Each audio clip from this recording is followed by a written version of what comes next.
In 1937, Italian physicist Ettore Majorana published a hypothesis that would transform particle physics, that there exists a type of subatomic particle capable of being its own antimatter, a particle that destroys itself upon meeting its own mirror image.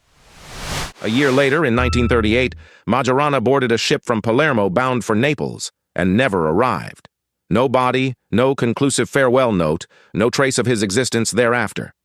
Majorana's disappearance remains, to this day, one of the greatest scientific mysteries of the 20th century.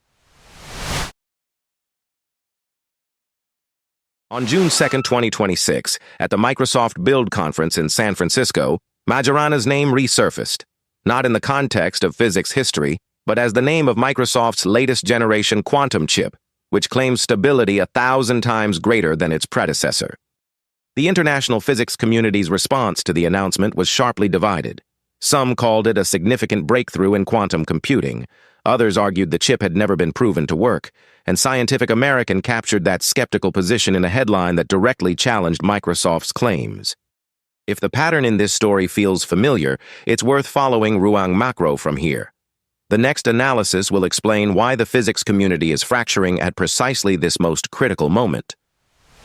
Majorana 2 is the direct successor to Majorana 1, announced on February 19, 2025, a gap between generations of just 15 months. This accelerated timeline signals that Microsoft is significantly fast-tracking its quantum roadmap, a move that, in the context of fundamental research, rarely happens without intense competitive pressure. The technical details of Majorana 2 were released as an archive preprint titled 20-second parity lifetime in an INAS-PB Tetron device. A document that, at the time of the announcement, had not yet undergone peer review, meaning its claims had not been independently verified by the scientific community according to formal publication standards. The primary technical spokesperson for the announcement was Chetan Nayak, Technical Fellow and Corporate VP of Quantum Hardware at Microsoft. In the press briefing, Nayak noted that the key innovation in Majorana 2 is the replacement of the superconducting material, switching from aluminum to lead, a material choice he acknowledged is unconventional in standard hardware engineering. The single most damaging blow to Microsoft's quantum program came from a 2018 Nature paper that claimed the first-ever detection of Majorana states. That paper was retracted in 2021 after a reanalysis of the original data showed that the reported results could be explained entirely by material imperfections, not by the topological qubits the authors had claimed. In March 2025 at the APS Global Physics Summit, Nayak's presentation on Majorana 1 was the headline attraction of the conference. But physicist Sergei Frolov of the University of Pittsburgh subsequently published a public rebuttal, arguing that the data on display was nothing more than instrument noise and that the claimed 8-qubit chip could not possibly function as described. The fundamental problem facing the entire quantum computing industry today is decoherence. Conventional superconducting qubits from Google and IBM lose their information within microseconds to milliseconds due to thermal and electromagnetic interference from the surrounding environment, meaning thousands of physical qubits are required just to form a single logical qubit reliable enough for real computation. Microsoft's topological approach addresses the decoherence problem through an architecturally distinct strategy. Quantum information is not stored at a single physical location, but instead distributed non-locally across both ends of a nanowire simultaneously. As a result, destroying that information would require noise to strike both ends at exactly the same time, a condition that random environmental interference is, in theory, far less likely to satisfy. The basic unit of Majorana 2 is called a tetron, two superconducting nanowires connected to form an H-shaped configuration with 4 Majorana points located at each of its ends. Information is encoded not in voltage or frequency, but in parity, whether the number of electrons inside a wire is even or odd, and logical operations are performed through parity measurements that yield a value of 0 or 1. The most significant material change between the first and second generation is the replacement of aluminum superconductor with lead. Lead has a larger superconducting energy gap, making it structurally more effective at shielding qubits from external interference. including cosmic radiation, which is recognized as one of the primary sources of qubit instability in conventional systems. At the semiconductor layer, Majorana 1 used pure indium arsenide, while Majorana 2 switches to a combination of indium arsenide and indium arsenide antimonide, a compositional change that technically optimizes the interface between the semiconductor and superconductor and directly contributes to the improved overall stability of the qubit system. A parameter known as the topological gap, a quantitative measure of how strongly a qubit is naturally protected against environmental disturbances, increased from approximately 30 microelectron volts in Majorana 1 to approximately 70 microelectron volts in Majorana 2, more than doubling, which in theory means the qubit now operates within a significantly thicker protective zone against noise. The claim of a 1,000-fold improvement in stability refers specifically to parity lifetime, the lifespan of a qubit before its information degrades, from a range of 1 to 12 milliseconds in Majorana 1. That figure leaps to an average of approximately 20 seconds in Majorana 2, with some individual qubits successfully maintaining their state for up to a full minute under testing conditions. The number of integrated qubits increased from 8 in Majorana 1 to 12 in Majorana 2, a figure that, in absolute terms, remains far short of the target of 1 million qubits cited by Microsoft CEO Satya Nadella as the company's long-term ambition, indicating that the system is still in an early validation phase rather than a scalability phase. The development of Majorana 2 also involved Microsoft Discovery, an agentic AI-based research platform that automates the testing and fabrication workflows of quantum chips, compressing iteration cycles that conventionally take months into a far shorter time frame, and making this chip a point of convergence between the two biggest technological trends of the decade within a single development pipeline. Microsoft's target timeline has been dramatically compressed. From an implicit projection of around 2033 in the Majorana 1 era, the target has now been tightened to 2029 for a fault-tolerant quantum computer described as commercially useful, a reduction of nearly half the previous roadmap, making this claim one of the boldest statements Microsoft has ever made in the history of its quantum program. The most fundamental technical criticism raised by the physics community is that the Majorana 2 paper presents only Z measurements, the parity of each wire individually, while demonstrating that a topological qubit actually functions also requires X measurements, meaning the joint parity of both wires within a single tetron. Without that data, what was actually demonstrated is nothing more than a long-lived parity state in a superconducting wire, not the topological qubit that was claimed. When confronted with the absence of X measurements in the publication, lead researcher Chetan Nayak responded that the data would be addressed in a separate paper at a later date, a pattern that a number of independent physicists have characterized as the practice of announcing major technical claims via press release, before complete verifiable scientific evidence is available to the academic community. Henry Legg of the University of St. Andrews stated that not a single claim in the Majorana 2 preprint resolves the fundamental problems that have long remained open, going so far as to question whether Microsoft has ever possessed a topological qubit that genuinely works. It is a position that Scientific American distilled into a pointed line: the technology doesn't work, and it never has. Yet the physics community is far from unanimous in that rejection. Kartiek Agarwal of Argonne National Laboratory argued that the new method probing the non-local properties of Majoranas actually supports Microsoft's claims, calling it a fantastic advance. It is an assessment that reveals this debate is not one between science and pseudoscience, but between competing interpretations of the same data by equally qualified experts. Sankar Das Sarma, one of the most influential Majorana theorists, positioned himself in the middle ground. He stated that he found the available Z measurements persuasive, while explicitly acknowledging that reasonable people can disagree. A rare admission in competitive science that nonetheless captures precisely where the boundary of genuine uncertainty in this field currently lies.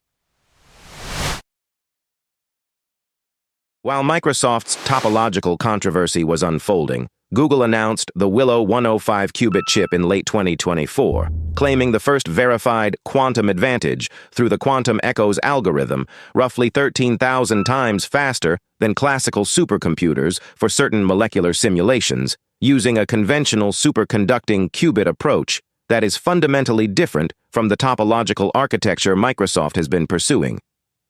IBM operates on the most publicly structured roadmap of any competitor, an error-corrected system targeted for 2029, fault-tolerant operation by 2030, and 1 billion gate operations on 2,000 qubits by 2033, a timeline that directly intersects with Microsoft's 2029 claim, making the two companies direct rivals in a fault tolerance race that will ultimately be decided not by press releases, but by experimental results. IonQ, which employs a trapped ion approach distinct from superconducting architectures, has recorded 2-qubit gate fidelity of 99.99%, a figure that technically surpasses most competitors, alongside 222% year-on-year revenue growth in Q3 2025, pro forma cash reserves of $3.5 billion and a target of 2 million physical qubits by 2030, following its acquisition of Oxford Ionics. SIA Quantum, which has staked everything on a photonic qubit approach, has raised more than $1.3 billion in funding and is targeting 1 million photonic qubits, with partnerships spanning NVIDIA, global foundries, and notably Microsoft itself. A structural irony that reveals even Microsoft, as an institution, has not placed all of its bets on a single architecture. At the federal policy level, the U.S. government allocated $1.2 billion through the National Quantum Initiative in 2025, while the DARPA Quantum Benchmarking Initiative separately targets the procurement of quantum computing systems worth $1 billion by 2033. Two fiscal instruments running in parallel, reflecting that Washington no longer treats quantum computing as merely a long-term research investment. In December 2025, the U.S. Department of Energy launched the Genesis mission, an initiative formally positioned as the quantum computing equivalent of the Manhattan Project in scale, the most explicit signal yet that Washington no longer views this race as a corporate technology competition, but rather as a national security priority with long-term geopolitical consequences. China's innovation model is structurally distinct from the U.S. ecosystem, which is distributed across hundreds of startups. Rather than diversifying through the market, Beijing concentrates state funding on USTC, the University of Science and Technology of China in Hefei, under the direction of Pan Jianwei, known as the father of Chinese quantum science. And it is from this single institution that commercial spin-outs such as Origin Quantum have emerged. An innovation architecture that more closely resembles the Soviet space program than Silicon Valley. Zhuchongji 3.0, China's 105-qubit superconducting processor, is claimed to solve a random circuit sampling task a quadrillion times faster than the world's most powerful supercomputers today, and 1 million times faster than the results Google published in Nature in October 2024, though these claims have yet to be independently verified by any third party. Shortly thereafter, the 107-qubit Zhuchongji 3.2 variant was released in 2025, while on a parallel track, Zhuzhang 4.0, which employs a photonic approach, is claimed to outperform conventional supercomputers within its own computational domain, illustrating the pace at which China is iterating quantum hardware simultaneously across two distinct architectures. Origin Quantum has launched Tianji 4.0, a fourth-generation control and measurement system designed to support more than 500 qubits. But what is structurally more significant is its ability to enable engineers without doctoral degrees to operate and mass-produce hundreds of qubit quantum computers, meaning the barrier of entry to this technology has been fundamentally lowered. In May 2026, Origin Quantum launched Wukong 180, a 180-qubit machine whose entire 4-core systems were manufactured entirely within China, making it a landmark achievement in supply chain independence with direct relevance to the semiconductor export control regimes imposed by the United States.